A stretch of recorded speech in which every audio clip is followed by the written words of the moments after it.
hello બેનો લે લા બધા સારા છે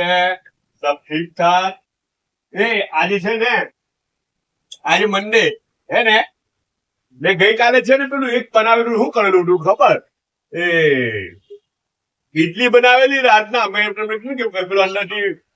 શીરો કાઢીને બનાવીને ફેલ ગઈ પછી પાછું ઈનો વાપર્યું ને પછી થોડું ઘણું કામમાં આવ્યું મતલબ કામ ચાલી ગયું રાતનું ખાવાનું થઈ ગયું ને પછી હાથે મેદુ વડા બી મેરે બેટો બનાવી કાઢેલા હિંમત કરીને હે ને અચ્છા હવે તે મેદુ વડા બનાવેલા તો મેદુ વડા વઠેલા મહેરીન ઘી વાલા ફૂડ ફ્યુઝન તમારું ફૂડ ફ્યુઝન તો મને યાદ રહી ગયું ને આખું જિંદગી પર એહસાન એક શબ્દ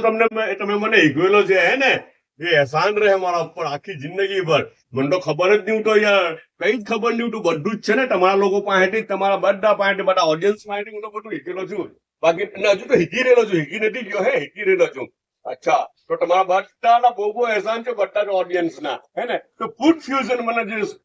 વર્ડ સમજાવેલો હતો અચ્છા તે ફૂડ ફ્યુઝન માં હું કર્યું ખબર મેદુ વડા ને તે મેદુ વડા બચેલા હતા તો એમાંથી પછી દહીં વડા બનાવી કાઢ્યા થોડું દહીં ને એમ તેમ કઈ કર્યું ને તેનાથી દહીં વડા બનાવી કાઢ્યા અચ્છા પાછા દહીં વડા બી બે ટાઈપ ના હોય ખબર તમને ખબર તો હોય જ ને વળી એટલે છે ને કેવા ખબર એક તો તીખા ને એક તો મીઠા અમુક જગ્યાએ મીઠા પસંદ કરે વધારે મારો ટેસ્ટ છે કે મને નમકીન ટેસ્ટ થોડોક જોઈએ સોલ્ટી ટેસ્ટ જોઈએ સ્વીટનેસ મને ઓછું સારું લાગે સમજ પડી ને તો મારા માટે છે ને મીઠાની પણ તીખા સ્લાઇડ મરચું આજુ